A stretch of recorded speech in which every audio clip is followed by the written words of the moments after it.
চলে আসছে ম্যাকবুকের huge collection authentic ল্যাপটপে, তাও আবার বক্স সহ অরিজিনাল চার্জারটাও পেয়ে যাবেন, মানে অরিজিনাল বক্সটাও পেয়ে যাবেন। দেখি এটার মধ্যে কোন ম্যাকবুকের কোন প্রো মানে কোন মডেলটা আছে। এটা হচ্ছে ম্যাকবুক প্রো, হয়তো 17 সালের হবে অথবা 18 সালের, আমাদের স্টকে দুইটাই আসার কথা, তার মধ্যে একটা হবে। এটা হচ্ছে 2017, দেখতেই পাচ্ছেন full fresh condition, core i 5 processor, 8 GB RAM, 256 GB SSD, 16 GB RAM, 256 GB SSD, সবগুলো ভেরিয়েন্ট অ্যাভেলেবেল আছে। এমনকি 19 সালের, 18 সালের, 20 সালেরটা অ্যাভেলেবেল আছে।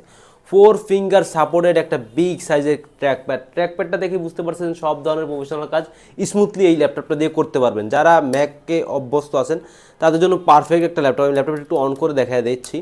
এই যে দেখতেই পাচ্ছেন ফুল ফ্রেশ কন্ডিশন থাকবে। আর ম্যাকবুকের কিন্তু মানে প্রোডাক্টের কন্ডিশনের উপরে হচ্ছে প্রাইসটা ডিপেন্ড করে। ফুল ফ্রেশ কন্ডিশন থাকবে, উপরে যে ডিসপ্লের উপরে যে রাবারটা এখন পর্যন্ত অক্ষত আছে, কোনো রকম ভাঙা নাই। আর ল্যাপটপটা কিন্তু ডিসপ্লেটা 2K রেজুলেশনের। এটা 1.5 জিবি শেয়ার গ্রাফিক্স পাবেন, দেখতেই পাচ্ছেন ফুল ফ্রেশ কন্ডিশন, এমনকি টাইপ সি চার্জিং পোর্ট, মানে একেবারে লেটেস্ট। এই ল্যাপটপটা 15 দিনের রিপ্লেসমেন্ট, 5 বছরের সার্ভিস ওয়ারেন্টি দিয়ে আমাদের সব থেকে পারচেস করতে পারবেন মাত্র 36,900 টাকায়।